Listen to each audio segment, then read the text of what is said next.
What's up, guys? It's Friday, Labor Day weekend coming up. About to leave the shop, but we've been kicking butt this week on the Ripper, a car that I've not done a video update on in probably close to a year. Or right when I started doing the YouTube videos a lot is when the last update of this car is. It's been sitting on the chassis table, hadn't really done a whole lot to it, but Jonathan's not been in a hurry. He's been of course, you know, we updated grub worm. Get on these videos and I feel like I have to talk like super rapid, and sometimes I get tongue tied. But anyway, we've updated the grub worm. He's been going to races with it, so he hasn't really been thinking about this car that much. It's just been kind of in the background. But we've been getting some parts for it. We got all the Midwest chassis front suspension stuff, and I'll show you that right quick just so I don't have to come back to it. We got all their tubular control arms, spindles, manual rack, the K-member, AFCO coilovers, the whole deal. So I think it's their stage 5 suspension setup, which basically comes with everything.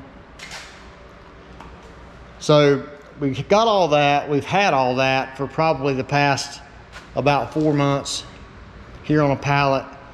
So we finally got a couple jobs out of here, and we got this thing over here, got the frame table leveled up. We started unpacking stuff, started putting some stuff on the car. We've got a Fab 9 rear end from Midwest Chassis as well. It's still going to be torque arm suspension, remember. So we got the torque arm. It's going to be wishbone instead of the panhard bar. But we got all this stuff. We started putting it in the car. We had a pretty good plan for the chassis, for the bar layout. It's going to be 25/2. We designed most of it in Bentech. Already had a lot of the bars cut, but decided we needed to mock up the rear end and torque arm before we even started. Get the tires and wheels on there, get it set at ride height, know what our torque arm clearance was going to be. Because it looks like I'm looking away from the camera. Anyway, because you don't really know what your clearances is until you get everything in there. Let me adjust this thing.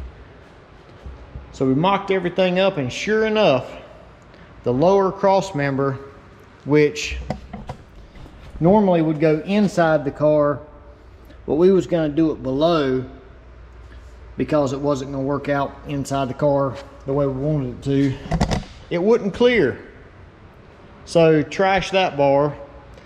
So that made us have to rethink what we was going to have to do in the back. Well, with 25/2, I'll just share this little rule in case anybody doesn't know, but your inner frame rails, they only call for 1.5" if you do a solid rear cross member. Well, if you upgrade your inner frame rails to 1 5/8", you can do a multi-piece rear cross member. So that's what we're going to do. So our plans have changed there.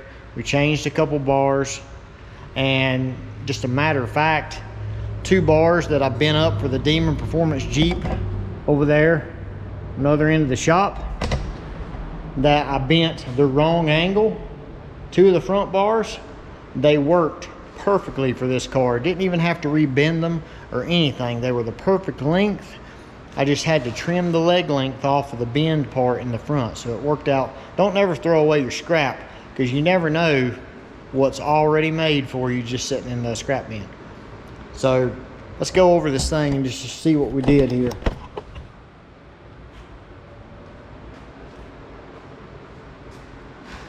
See, we got the main layout of the cage done. This is designed the same style as our 25/5 high and tight cage. The main hoop is the same height. The A pillars are the same as well. So this gives you an idea how tight and high the 25/5 is if you haven't seen any of the videos. But obviously with 25/2, you got different bar sizes that are required for this. And what we did is we laid this section of the floor and that section of the floor, since they're independent, we built those on a flat table in the back.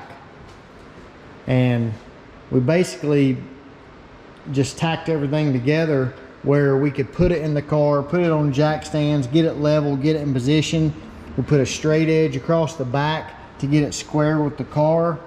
Took a bunch of measurements, and there we have our floor. Then we come back and put these inner frame rails in and trim those to fit where we have them welded to some pretty good sized plates in the front here. That gives plenty of room for the transmission to get out, and it also ties it into the frame rails in the front, which we are not cutting off. These frame rails are going to stay. The rest of the whole car will be tube chassis for the exception of just those. We'll come back in here and cap these off right here because we didn't tie in to the back of them. We tied into the side of them just because they're a little bit too wide to the side to really have all these bars that is required for this cage. So we mocked up everything that you see right here, and then we actually tacked the floor in before we mocked everything up. Come in here, all these joints that are under the door bars here, and well, basically any joint that is under a bar, like this one here, all those joints are fully welded before we put the next bar on top of it for mock-up. Because you want to get your joints fully welded before you, because if you start stacking all your multiple bars in on one joint, then you're only going to have half of each bar welded because it's going to be all covered up. So you got to make sure you assemble your bars in the right order. That way you get them fully welded each bar before you stack another bar on top of it. So that's what we did. And then we got the other bars tacked in really good. And then we come back here in the back and cut the tacks that we had for the cage on each corner. We pulled the cage back where it was exposed back here, and I could weld the inside of the rocker, the inside of the door bar, the inside of the kidney bar, everything that is against the rocker right here, where the steel boxes are that we're welding to, everything that is against that you can't get to weld, got welded while the cage was dropped down. Then, after all that's welded up, we got a floor jack and a beam of wood and jacked the cage back up. Before I dropped it down, I took a really fine Sharpie marker and traced around the tubes where they hit these plates. That way we can get the cage exactly back where it was whenever we had everything mocked up. So we done that, and then I went back around and put probably a ½ an inch of weld around each tube, just because it's the end of the day and I'm ready to go home and I didn't feel like welding all of it. So that's where we're at now. I'm pretty happy with getting this much done. Really, like I said, most of these bars were already made. We just had to tweak a couple of them for the changes that we made. But we've done all this in pretty much 3 days, as far as getting the bars in here and getting everything lined up the way it's supposed to be and stuff. So pretty happy with that. We did put a little diagonal in here whenever we was mocking everything up, so when we lowered the cage down it didn't try to shake side to side.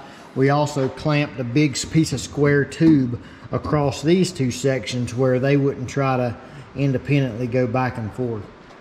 So just brace it all you possibly can if you've not got, well, I mean, I didn't want to really weld everything up because if I did and I wanted to change something, I'd be screwed.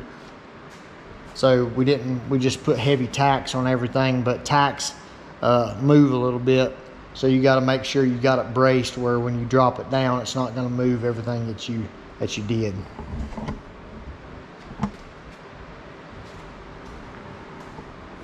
But pretty excited about this, how good it's going so far. I want to, I'm gonna set the camera up and put one of these wheels on here and just show you what one of these wheels look like, because it's got a really sick looking set of wheels on it. You just set that there a minute.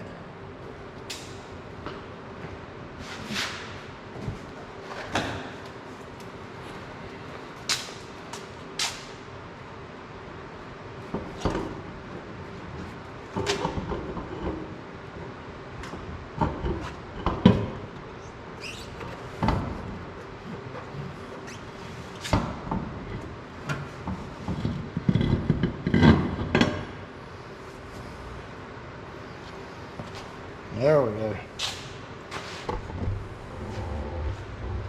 These are 12-inch wide. I'm not sure what the back spacing is, but I told Jonathan I wanted nothing as low a back spacing as we could get. I think it's like 4-inch back spacing or something. The rear end is narrowed 5 inches on each side. Give you a little glimpse of that. Narrowed 5 inches on each side. The car is going to have full tubs, so plenty of room to tuck these tires. You can see it has a really mean look with it tucked like that.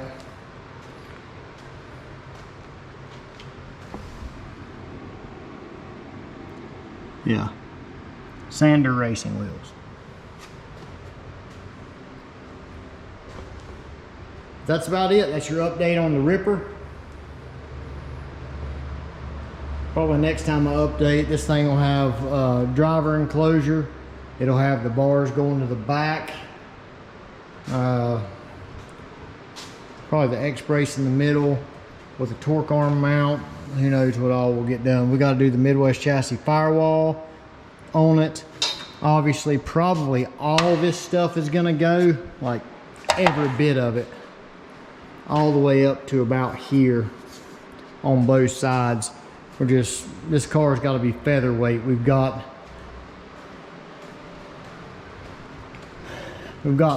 all the stuff from Mike Caustic, all the carbon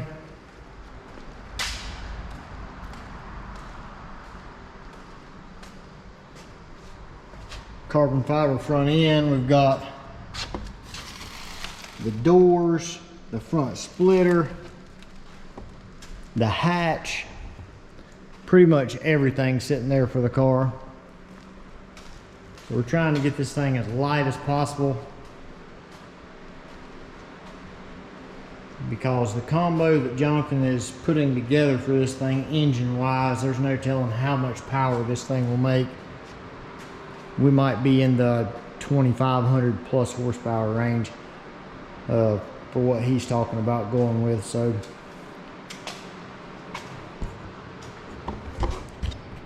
that's it. Everybody have a happy Labor Day weekend, and we might, I don't know if I have an update next week or not. Depends on what we get done. But everybody stay out of trouble. See ya.